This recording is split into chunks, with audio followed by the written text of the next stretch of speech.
ኤልያስ አረጉ ቢባል በእግዚአብሔር ኃይል በእግዚአብሔር ስልጣን ነው ያረጉት።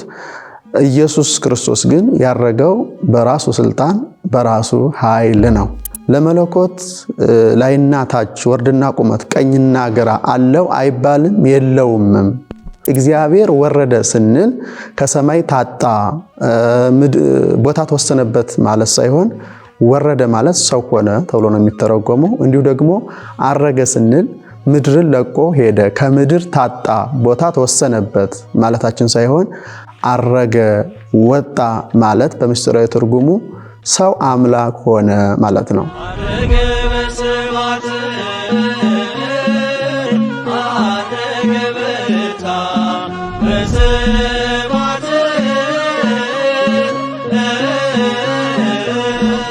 በስመ አብ ወወልድ ወመንፈስ ቅዱስ አሐዱ አምላክ ክርስቶስ ተንሥአ እሙታን በዐቢይ ኃይል ወስልጣን አሰሮ ለሰይጣን አጋዞ ለአዳም ሰላም እምይእዜሰ ኮነ ፍስሐ ወሰላም። የተወደዳችሁና የተከበራችሁ የእግዚአብሔር ቤተሰቦች የእናታችን የንጽሕተ ንጹሐን የቅድስተ ቅዱሳን የማምላክ የወላዲተ አምላክ የመስቀል ስር ያደራ ልጆች የጻድቃን የሰማዕታት የቅዱሳን መላእክት ሁሉ ወዳጆች በእግዚአብሔር ስም ሰላም እላችኋለሁ። እንደምን ሰነበታችሁ? አሚን። ቅድመ ዓለም የነበረ ማዕከለ ዘመን ያለ ዓለምን አሳልፎ የሚኖር በባህሪው ሞት በመንግስቱ ሽረት የሌለበት በአንድነቱ ምንታዊ ሁለትነት በሶስትነቱ ርባኤ አራትነት ሳይጨመርበት ሳይቀላቀልበት ብቻውን በአንድነት በሶስትነት ሲሰለስ ሲቀደስ የሚኖር አምላካችን እግዚአብሔር ስለማይነገር ስጦታ ሁሉ ስሙ ከዘላለም እስከ ዘላለም የተመሰገነ ይሁን። የተወደዳችሁ የእግዚአብሔር ቤተሰቦች የድምጽ የሚሰማችሁ በሀገር ውስጥም ከሀገር ውስጥም ያላችሁ ኦርቶዶክሳውያንና ኦርቶዶክሳውያት እንኳን ለጌታችን ለመድኃኒታችን ለኢየሱስ ክርስቶስ በዓለ ዕርገት በሰላምና በጤና አደረሰን አደረሳችሁ። እግዚአብሔር ቢወድና ቢፈቅድ በሚኖረን ጊዜ ዕርገተ ክርስቶስ በሚል መነሻ ወይም ርዕሰ ቃል የእግዚአብሔርን ቃል ነገረ ዕርገቱን አንስተን እንመማራለን። እንግዲህ በቤተ ክርስቲያናችን አስተምሮ በዓለ ዕርገት ትልቅ በዓል ነው፣ አብይ በዓል ነው። በዓለ ዕርገት አምላካችን መድኃኒታችን ኢየሱስ ክርስቶስ ሰውን የማዳን ስራውን ፈጽሞ በቀደመ ክብሩ በአባቱ ቀኝ መቀመጡ የሚዘከርበት የሚነገርበት በዓል ነው። አባቶቻችን ሊቃውንት በአንቀጸ ጸሎት ወይም ጸሎተ ሃይማኖት በምንለው ማለት ነው አርገ በስብሐት ውስተ ሰማያት ወነበረ በየማነ አቡሁ፣ በክብር በስብሐት ወደ ሰማይ አረገ በአባቱም ቀኝ ተቀመጠ ያሉት ለዚህ ነው። በዓለ ዕርገት ጥንቱ ግንቦት 8 ዕለቱ ደግሞ ዕለተ ሐሙስ ነው። በሊቁ ዲሜጥሮስ ቀመር በሊቃውንቱ ውሳኔ ደግሞ ከግንቦት 5 ታኅታይ ቀመር በሰኔ 9 ላዕላይ ቀመር እያርግ መካከል እየተመላለሰ የሚከበር ከጌታችን ከመድኃኒታችን ከኢየሱስ ክርስቶስ 9 አበይት በዓላት አንዱ ነው።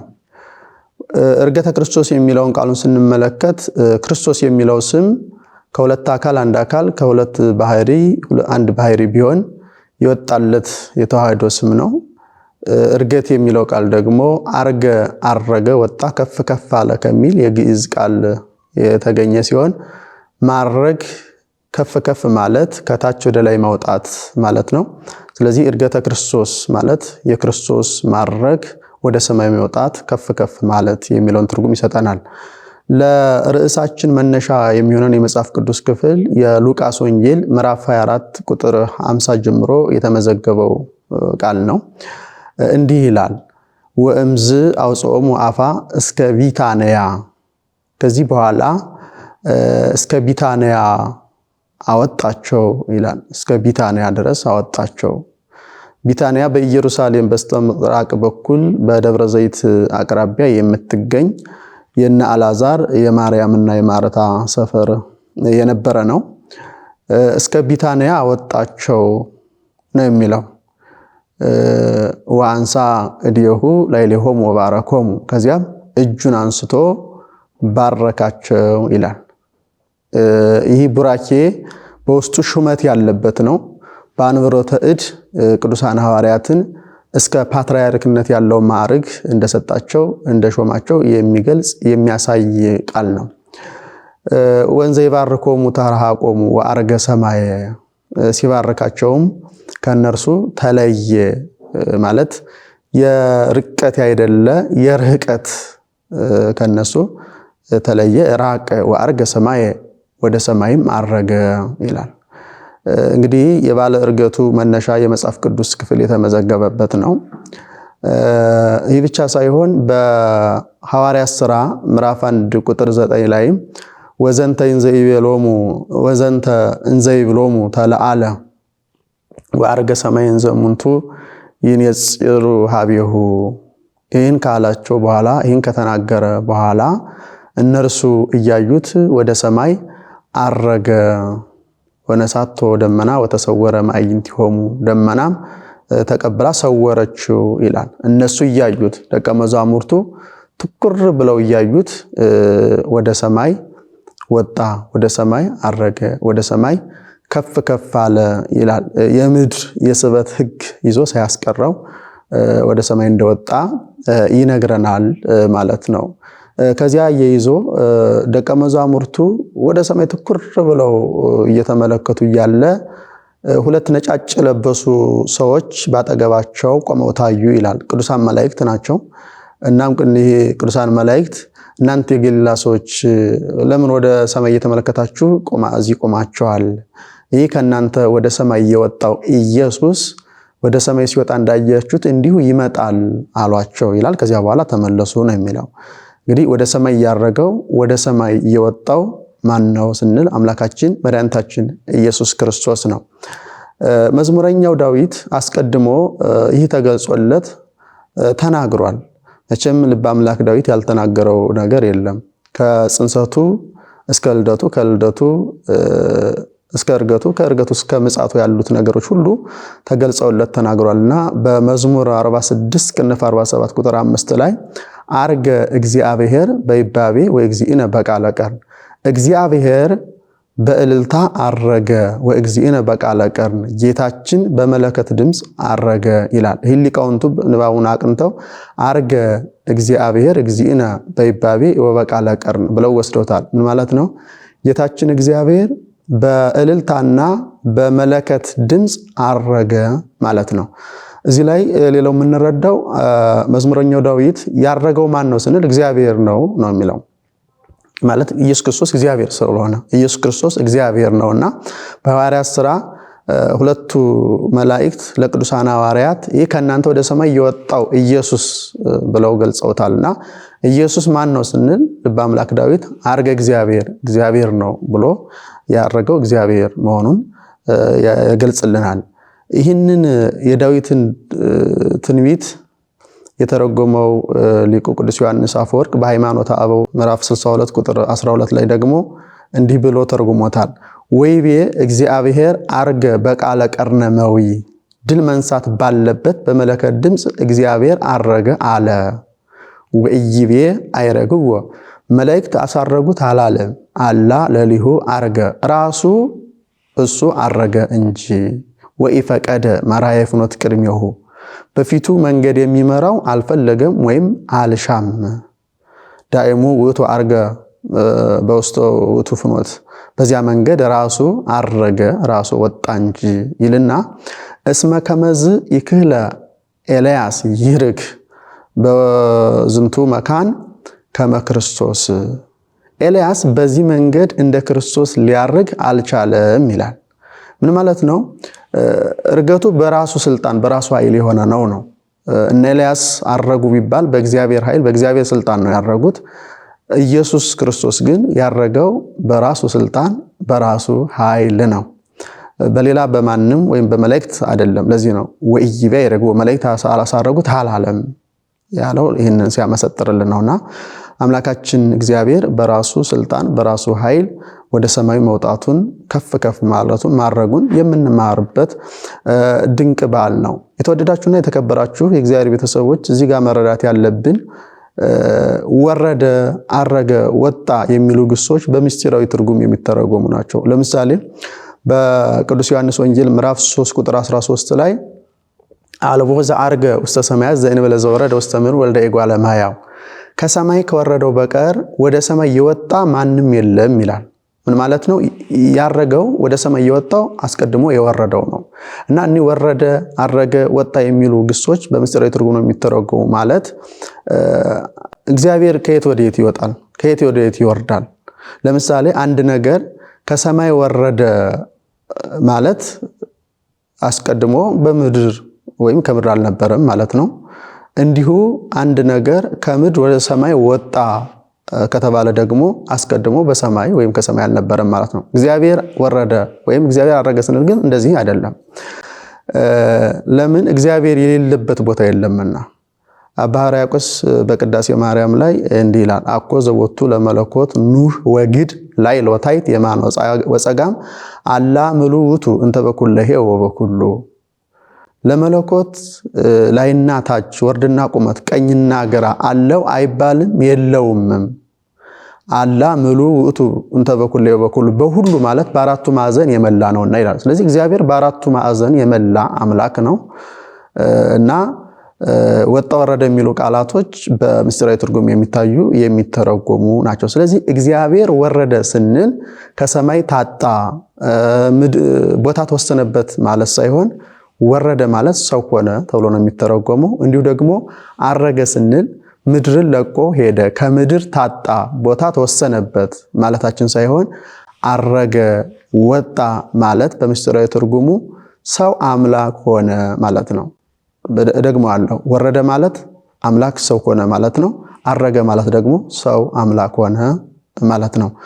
በሌላ በኩል ክርስቶስ አምላካችን በምድር ላይ ሊሰራ ያለውን መፈጸሙን መናገር መሆኑን መገንዘብ መረዳት ያስፈልጋል። ይህን ካልን ቀጣዩ የምንመለከተው ክፍል እንግዲህ ክርስቶስ አምላካችን ከተነሳ በኋላ በዚህ ምድር 40 ቀን ቆይቷል። ከተነሳ በኋላ 40 ቀን ስለመቆየቱ የሚያረጋግጥልን መጽሐፍ ቅዱስ ነው። በሐዋርያት ሥራ ምዕራፍ 1 ቁጥር 3 ላይ እንደሚል ቃል አለ፣ 40 ቀን እየታያቸው ይላል። ስለዚህ 40 ቀን እንደቆየ ከዚህ እንረዳለን። እና ለምንድን ነው 40 ቀን የቆየው? እንደተነሳ ዕለቱን ለምን አላረገም የሚል ጥያቄ ይነሳል።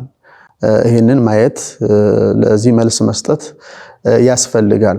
ብዙ ምክንያቶች አሉ። ካለን ሰዓት አንጻር አጠር እያደረግን ነው የምንመለከተውና የመጀመሪያው እስከ 40 ቀን የቆየበት ምክንያት ትንሣኤውን ለመግለጽ ለማብራራት ነበር። ትንሣኤውን ለመግለጽ ለማብራራት ማለት ምንድነው? እንግዲህ አስቀድሞ ተናግሯል፣ እንደተናገረም ተነስቷል። ነገር ግን ደቀ መዛሙርቱ ያንን በመዘንጋት የነገራቸውን በልብ ባለማለት ባለማስተዋል በትንሣኤው ዕለት ቤት ዘግተው አይሁድን ፈርተው በሐዘን ውስጥ ተቀምጠው ነበር እና ክርስቶስ አምላካችን በተነሳበት ዕለት እሁድ ማለት ነው ምሽት ላይ በተዘጋ መቃብር ክፈቱልኝ ሳይል የተነሳ ጌታ በተዘጋ ቤት ገብቶ በመካከላቸው ቆመ ይላል። በዚያ ሰዓት ደቀ መዛሙርት ተጨንቀው የነበረበት ፈርተው የነበረበት አዝነው የነበረበት ሰዓት ነውና በመካከላቸው ቆመና ወይቤሎሙ ሰላም ለክሙ፣ ሰላም ለእናንተ ይሁን አላቸው። ደቀ መዛሙርቱ ግን በሉቃስ ወንጌል ምዕራፍ 24 ቁጥር 36 ጀምሮ እንደተመዘገበው ፈርሁ ወደንገጹ ወመሰሎሙ ከመዘ መንፈሰ ይርኤዩ፣ እነርሱ ግን ምታት ወይም መንፈስ ያዩ መሰላቸውና ደነገጡ ነው የሚለው። በዚህ ጊዜ ለምንት ያደነግጸክሙ ወለምንት ህሊና እኩይ ያርግ ውስተ ልብክሙ፣ ለምን ትደነግጣላችሁ? ክፉ ሐሳብ ማለት ጥርጥርስ ከልባችሁ ለምን ይወጣል? በልባችሁ ለምን ይወጣል? ንዑ ርዩ ደዌ ወገሬ፣ ኑ እጆችን እግሮችን እዩ አላቸው ይላል። እጆችን እግሮችን እዩ። እስመ ለመንፈስሰ አልቦቱ ስጋ ወአጽም ዘከመ ትርእዩ ብየ፣ በእኔ እንደምታዩት ለመንፈስ ስጋ አጥንት የለውም እና ኑ እዩ እጆችን እግሮችን እዩ አላቸው። ወዘንተ ብሂሎ አርአዮሙ ደዊሁ ወገሩ፣ ይህም ካለ በኋላ ይህንንም ብሎ የተወጋ ጎኑን የተቸነከሩ እጆቹን እግሮቹን አሳያቸው። በዚህ ጊዜ ደቀ መዛሙርቱ አይተው ካረጋገጡ በኋላ ደስ አላቸው ይላል። ስለዚህ እስከ 40 ቀን የቆየበት አንዱ ምክንያት ትንሣኤውን ለማረጋገጥ ነበር። በዚህ መንገድ ነው ትንሣኤውን ያረጋግጣላቸው ለደቀ መዛሙርቱ። ደቀ መዛሙርቱ እኮ ከዚያ በፊት ከሴቶቹ ተነግረው ነበር፣ ትንሣኤውን ከሴቶቹ ሰምተው ነበር፣ ግን አላመኑም። በኋላም ማስረጃ አሳይቷቸው ነው ያመኑት። ለዚህም ነው በሐዋርያት ሥራ ምዕራፍ 1 ቁጥር 3 ላይ በብዙ ማስረጃ ከሕማማቱ በኋላ ሕያው ሆኖ ለነሱ ራሱን አሳያቸው የሚለው። በብዙ ማስረጃ ማረጋገጫ ነው። አንድ ነገር መሆኑንና አለመሆኑን ማረጋገጫ ነው ማስረጃ። እና በዚህ መንገድ ነው ያረጋግጠላቸው። የተወጋ ጎኑን የተሸነከሩ እጆቹን በማሳየት አረጋገጠላቸው። ሌላው ቀርቶ በዚያ ሰዓት ከደቀ መዛሙርቱ መካከል ቶማስ አልነበረም እና ሌሎቹ ደቀ መዛሙርት ትንሣኤውን ያዩ ያረጋገጡ ደቀ መዛሙርት እንደተነሳ ሲነግሩት ካላየሁ አላምንም ነው ያለው። የችንካሩን ምልክት ካላየሁ እጄንም በጎኑ ካላገባሁ አላምንም ነው ያለው። ለዚህም በሳምንቱ እንደገና ቶማስ ባለበት ተገልጦ ቶማስን ና እይ ብሎ የችንካሩን ምልክት አሳይቶታል። እጅህንምና ከጎኔ አግባ ብሎ አሳይቶታል። ቶማስም ካየ በኋላ ጌታዬ አምላኬ ብሎ አምኗል ማለት ነው። ስለዚህ አንዱ ይህ ነው ትንሣኤውን ለማረጋገጥ ትንሣኤውን ለማስረዳት። ምክንያቱም ደቀ መዛሙርቱ የትንሣኤው ምስክሮች ናቸውና ደቀ መዛሙርቱ ትንሣኤውን ማየት ማወቅ ማረጋገጥ አለባቸው። ወደፊት የክርስቶስን ትንሣኤ ለዓለም የሚሰብኩ ናቸው። ስለዚህ ከደቀ መዛሙርቱ ልብ ጥርጥርን ለማስወገድ ትንሣኤውንም ግልጽ ለማድረግ እንደቆየ እንረዳለን። ሁለተኛው እስከ 40 ቀን የቆየበት ምክንያት ቅድም በመግቢያችን እንደተመለከተ ነው። ደቀ መዛሙርቱ በክርስቶስ ሞት በሐዘን ተውጠው ነበር። መምህራቸው ክርስቶስ መቃብር ሲዘጋበት አይተው ደንግጠው አዝነው ተክዘው ነበር። አንዳንዶቹም ወደኋላ ተመልሰው ነበር ወደ መጡበት። መምህራችን ክርስቶስ መቃብር ከተዘጋበትማ ከዚህ በኋላ ምን የምንጠብቀው ተስፋ አለን? ጥለነው ወደ መጣ ነው ትተነው ወደ መጣ ነው ኑሯችን እንመለስ እንጂ ብለው ከኢየሩሳሌም ወደ ኤማውስ የተመለሱት ደቀ መዛሙርት ማሳያዎች ናቸው። በቤተክርስቲያናችን ትውፊት ሉቃስና ቀለዮጳ ይባላሉ። ተስፋ ቆርጠው እያዘኑ እየተከዙ ወደ መጡበት መንደር ወደ መጡበት ሰፈር የተመለሱ ደቀ መዛሙርት ናቸው። እዚህ ጋር ብዙ ነገሮችን ማየት እንችላለን። ወደ ኋላ መመለስ በክርስትና ዋጋ ያስከፍላል። ክርስትና ወደፊት ነው። ወንጌልም ወደፊት ነች። ስመርቲት ኢቲ መንግስት እግዚአብሔር ነው የሚለው እግዚአብሔር ቃልም የእግዚአብሔር መንግስት ወደፊት ናትና ነው የሚለው። በሉቃስ ወንጌል ምዕራፍ 9 ቁጥር 62 ላይ አልቦ ዘይዝ እርፈ ወያርስ ዲታ እርፍ ይዞ ወደ ኋላ የሚያርስ የለም ነው የሚለው። እርፍ ተይዞ ወደፊት ነው እንጂ ወደ ኋላ አይሳብም። ያኮነ ሸክም ነው የሚሆነው። ክርስትናም ወደፊት ሲሄዱ ቀላል ነው፣ ወደ ኋላ ሲመለሱ ነው ሸክም የሚሆነው ዋጋም የሚያስከፍለው። እና ደቀ መዛሙርቱ ተስፋ ቆርጠው ወደ ኋላ እየተመለሱ ነበር። ሲሄዱ ግን በመንገዳቸው እየተነጋገሩ የነበረው ነገረ ክርስቶስን ነው፣ ነገረ ሞቱን ነው። ይሄ አንዱ ጥሩ ጎናቸው ነው። በዚህም ምክንያት ክርስቶስ አምላካችን ሌላ ሰው መስሎ ከእነርሱ ጋር ተቀላቀለ። መንገደኛ ሆኖ አብሯቸው ይሄድ ጀመር እና እንዲህ ብሎ ጠየቃቸው፣ እያዘናችሁ እየተከዛችሁ ስትሄዱ የምትነጋገሩት ምንድነው? የምታወሩት ምንድነው አላቸው ይላል። በዚህ ጊዜ ከአንዱ ቀለዮጳ የሚባለው የኢየሩሳሌም እንግዳ አንተ ነህን? በእነዚህ ቀናቶች የሆነውን አታውቅምን አለው። ምንድነው ብሎ ጠየቀው። ከዚያ በኋላ የክርስቶስን ሞት ለራሱ ለክርስቶስ ነገሩት፣ አወሩት። የሆነውን የተደረገውን ነገሩት። ከተናገሩት ንግግር መካከል በእግዚአብሔርና በሰው ፊት በስራና በቃል ብርቱ ስለነበረው ስለ ናዝሬቱ ኢየሱስ የሚል ንግግር አለ። የሚገርም ነው። በእግዚአብሔርና በሰው ፊት በስራና በቃል ክርስቲያኖች ከኛ የሚጠበቀው እንዲህ አይነት ህይወት ነው። በእግዚአብሔርም በሰው ፊትም ብርቱ ክርስቲያን መሆን፣ በእግዚአብሔርም በሰው ፊትም ብርቱ አማኝ መሆን፣ በእግዚአብሔርም በሰው ፊትም ብርቱ አገልጋይ መሆን ይጠበቃል ከኛ። ምናልባት በሰው ፊት ብርቱ መስሎ ለመታየት ቀላል መተወን ይቻላል። ግን በሰው ፊትም በእግዚአብሔር ፊትም እግዚአብሔር የልብን ስለሚያይ፣ ሰው ግን የልብን ስለማያይ የውስጥን ስለማያውቅ በሰው ዘንድ መስሎ መታየት ይቻላል፣ ግን መሆን ይጠበቃል ከኛ። ሌላው በስራና በቃል ነው የሚለው። በስራና በቃልም ብርቱ መሆን ያስፈልጋል። አንዳንድ ሰዎች ስራቸው ሌላ ነው፣ ቃላቸው ሌላ ነው። ግን እንደ ክርስትና ስራችንም ቃላችንም አንድ መሆን አለበት። በስራችንም በቃላችንም ብርቶች መሆን ከኛ ይጠበቃል። ከዚህ ነው የምንማረው። እውነት ለመናገር የምንናገረው ሌላ የምንኖረው ህይወት ሌላ መሆን የለበትም። ይህን ቃሉ ባለ ቁጥር 21 ላይ ምንድነው ያሉት? እኛ ግን እስራኤልን እንዲቤዥ ያለው እርሱ እንደሆነ ተስፋ አድርገን ነበር ነው ያሉት። ይህ ንግግር ተስፋ እንደቆረጡ የሚያሳይ ነው።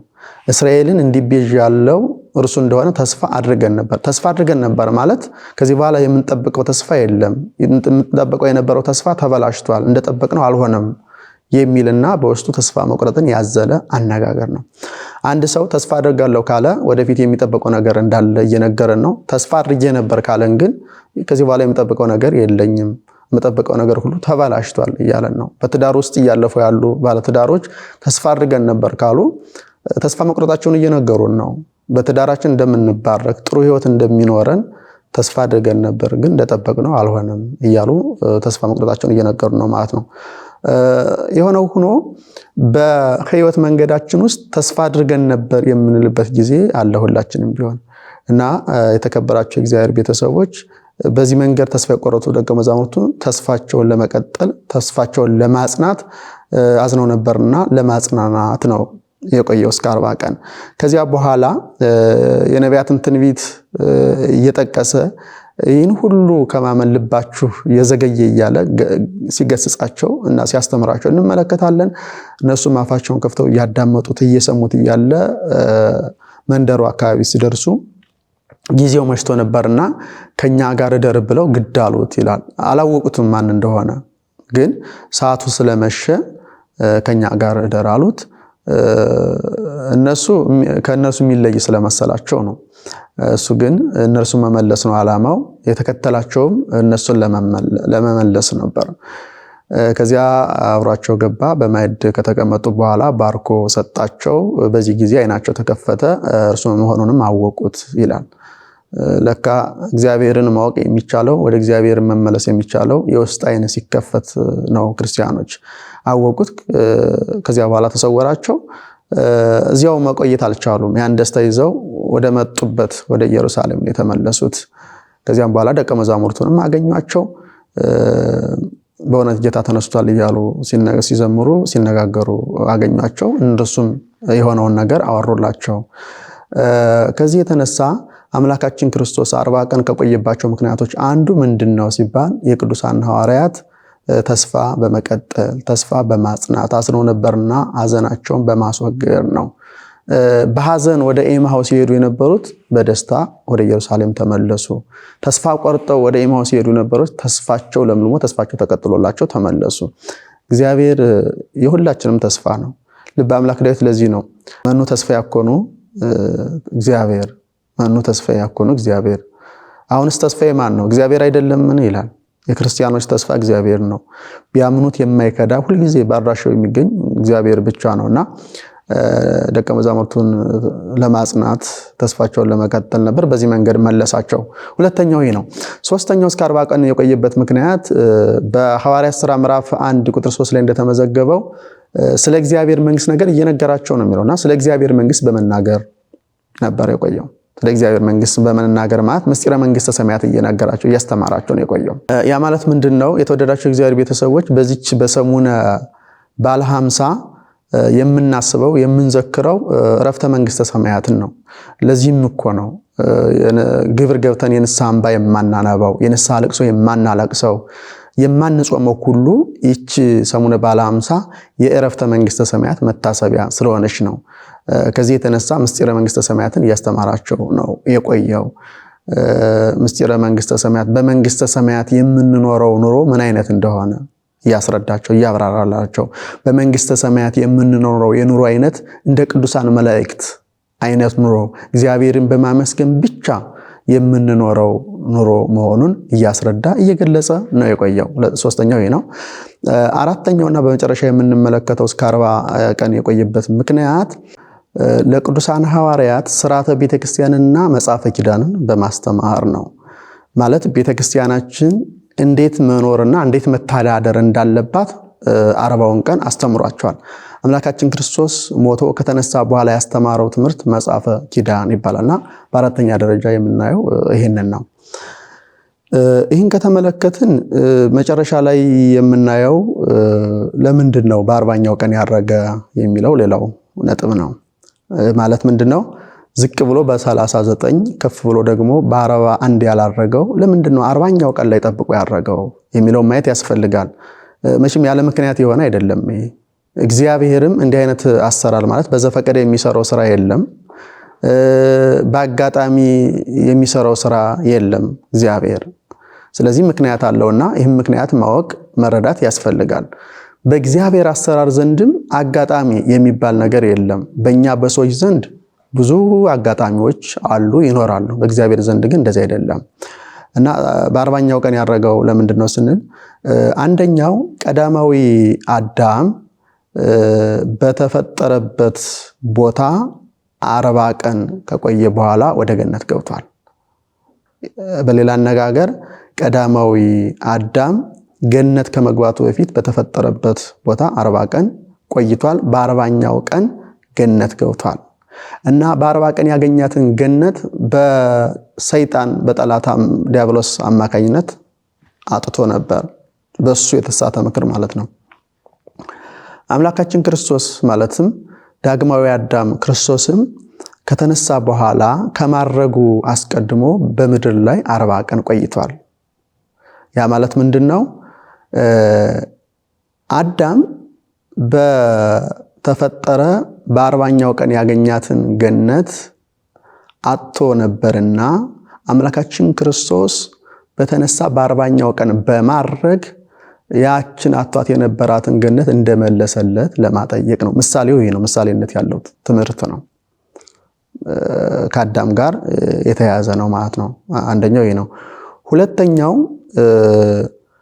በ40 ቀን ተስሎተ መልክ ለተፈጸመለት የሰው ዘር ሁሉ የማዳኑን ስራ መፈጸሙን መናገር ነው።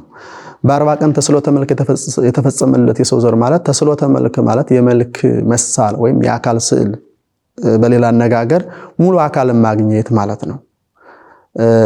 አንድ ሰው እናትና አባቱ ጽንስ መፈጠር በሚቻልበት ጊዜ ሩካቤ ካደረጉ በኋላ ጽንስ ይፈጠራል። እስከ 40 ቀን ሲሰባሰብ ይቆይና በ40 ቀን ተስሎተ መልክ ይፈጸማል። ማለት አካል ዘያ አክል የምንለውን ሙሉ አካል ያገኛል። ያ ጽንስ ሙሉ አካል ያገኛል። አጠቃላይ ከራስ ፀጉሩ እስከ እግር ጥፍሩ ያሉትን አካሎቹን ያገኛል። ወይም እነዚህ ህዋሳቱ ይሰጡታል። ከጭራ በቀጠነ መልኩ እንደ ነጠብጣብ ሆኖ ይታያሉ ማለት ነው በ40 ቀን። ለዚህ ነው በቅዳሴያችን ሊቁ ቅዱስ አትናቴዎስ ይህን እንዲህ ብሎ ያመጣዋል። ኦ ዘታወጽኦ ለሕፃን እምሐቄ ብእሲ፣ ሕፃንን ከወንድ አብራክ የምታስገኘው የምትከፍለው፣ ወትፌንዎ ውስተ ከርሰ ብእሲት፣ ወደ ሴቷ ማህፀን የምትልከው፣ ወደ ሴቷ ማህፀን የምትልከው ሕፃኑን ከወንድ አብራክ የምትከፍለው ወደ ሴቷ ማህፀን የምትልከው ይልና ወድ ጠበልሎ በሰፋድል ረቂቅ በረቂቅ ሰፋድልም የምትጠቀልለው ይላል። ሰፋድል የሚባለው የጽንሱ መጠቅለያ ነውና በረቂቅ ሰፋድልም የምትጠቀልለው ወእንዘማይ ውእቱ ታረግኦ በጥበበከ፣ ውሃም ሲሆን በጥበብህ የምታረጋው፣ ወትፌኑ ላዕሌሁ መንፈስ ቅዱስ፣ ነባይት መንፈስ ቅዱስን የምታሳድርበት አንተ ነህ ይልና ወበ40 ዕለት ተሰይሞ እመሂ ለብኢል ወለነዲ፣ ለመክበርም ቢሆን ለመድህየትም ቢሆን በ40ኛው ቀን ትሾመዋለህ ወይም ታድለዋለህ ይላል። በ40ኛው ለመጽደቅም ለመኮነንም ለመበልጸግም ለመድህየትም በ40ኛው ቀን ትሾመዋለህ ይላል። ከዚህ የተነሳ አንዳንድ ሰዎች ይህን ሐሳብ በተሳተ ትርጉም የ40 ቀን እድል እያሉ ለራሳቸው ስንፍና ምክንያት ሲሰጡ ይታያል። የ40 ቀን እድል ቤተክርስቲያን አስተምሮ አለ። አዎ አለ። ግን አሁን አንዳንድ ሰዎች በሚረዱት መንገድ አይደለም። አንዳንድ ሰዎች እንዲሁ አንድ ነገር አልሳካላቸው ሲል በቃ የ40 ቀን እድል ነው፣ ምንም ባረግ እኮ አንዴ በቃ በ40 ቀን ተጽፎብኛል፣ ምንም ማድረግ አልችልም የሚሉ ሰዎች አሉ። እንደዚህ አይደለም። የ40 ቀን እድል የሚባለው ምንድነው?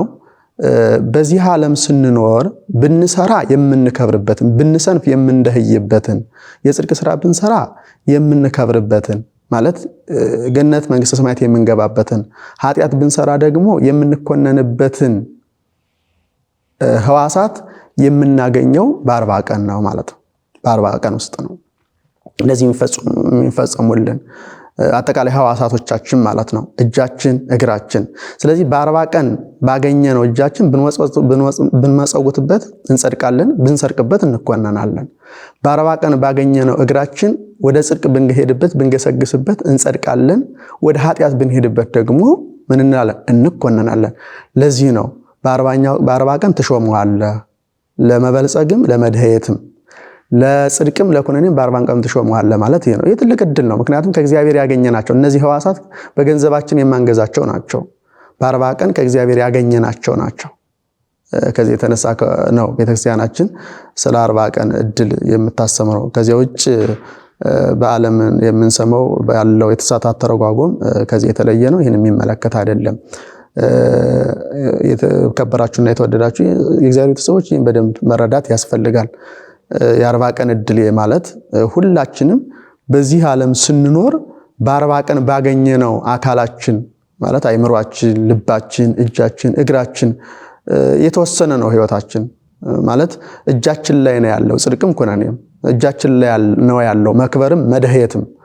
በ40 ቀን ባገኘነው በተሰጠነው እጃችን፣ እግራችን፣ አይምሮአችን፣ ልባችን መልካም ነገር ካደረግ መልካም ስራ ከሰራን እንጸድቃለን። እንዲሁም ደግሞ በምድራዊ ህይወታችንም ወጥተን ወርደን ሳንሰንፍ ከሰራን እንከብራለን፣ እንበለጽጋለን። ቁጭ ካልን ደግሞ እንደህያለን እና ይህንን በዚህ መንገድ መረዳት ያስፈልጋል። ስለዚህ በ40ኛው ቀን ያረገበት ምክንያት በ40 ቀን ተስሎተ መልክ ለተፈጸመለት ሰው ሁሉ የማዳኑን ስራ መፈጸሙን መናገር ነው። በ40 ቀን ተስሎተ መልክ ማለት አካል ዘያክልን ወይም ሙሉ አካልን ላገኘ ሰው ዘሩ በሙሉ ማለት ነው። ይህንን በዚህ መመልከት ያስፈልጋል። ከዚያ ውጭ እድል ከተባለ እድላችን እግዚአብሔር ነው። ልበ አምላክ ዳዊት እንደተናገረው እግዚአብሔር መክፈልተ ለዓለም ይላል። ለዘላለም እግዚአብሔር እድል ፈንታዬ ነው ይላል። እግዚአብሔር እድል ፈንታዬ ነው ይላል። እግዚአብሔር እድል ፈንታችን ነው። ከእግዚአብሔር የተሰጡን ህዋሳቶቻችንም እድሎቻችን ናቸው። በእነዚያ ነው ሰርተን የምንበለጽገው፣ ሰርተን የምንጸድቀው። በተቃራኒው ባንሰራ ደግሞ የምንኮነነው። በዚህ መንገድ መረዳት ያስፈልጋል።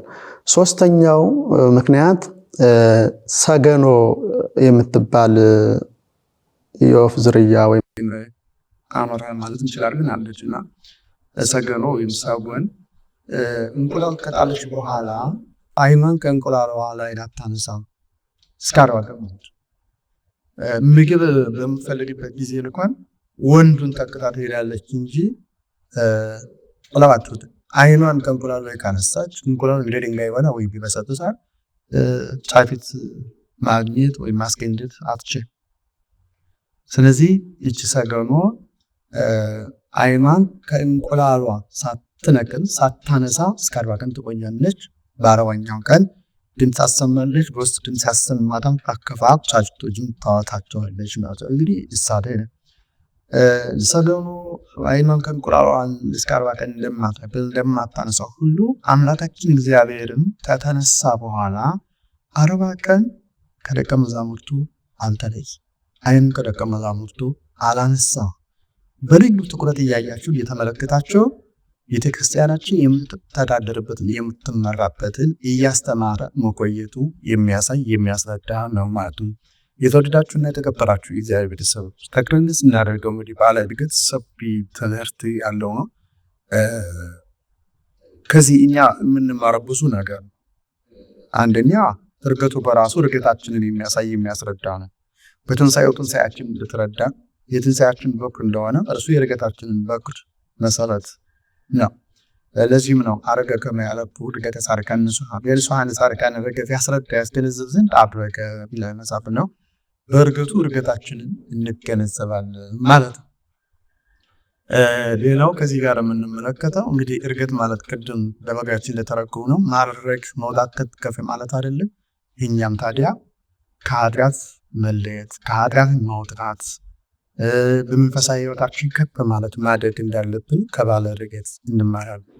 የእግዚአብሔር ቤተሰቦች በደንብ ማስተዋል አለብን። ይህ ዓለም ምንም እንኳ የሚያልፍ ቢሆንም የሚያልፍ ውሳኔ የምንወስንበትን መንግስተ ሰማያትን የምንመርጠው መንግስተ ሰማያት በር ላይ ቆመን ሳይሆን እዚሁ በር ላይ እና የምንኖረው ባችን ምርጫችን ለእግዚአብሔር ቃል መሆን አለበት።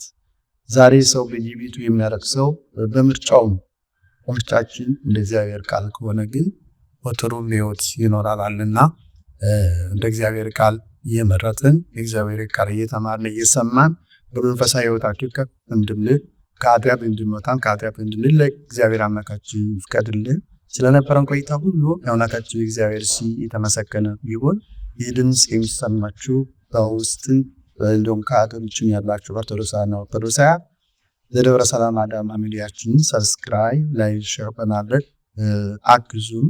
ይሄ የሁላችንም ኃላፊነት ነው። ምክንያቱም የቤተክርስቲያናችን ድምፅ ከይተላለፍበት ደግሞ ሚዲያችን እናሳድገው እላለሁ። ስለነበረው ታሪክ ይዘ እሱን መሰከነ ይቆየን። መስዋዕት ለእግዚአብሔር።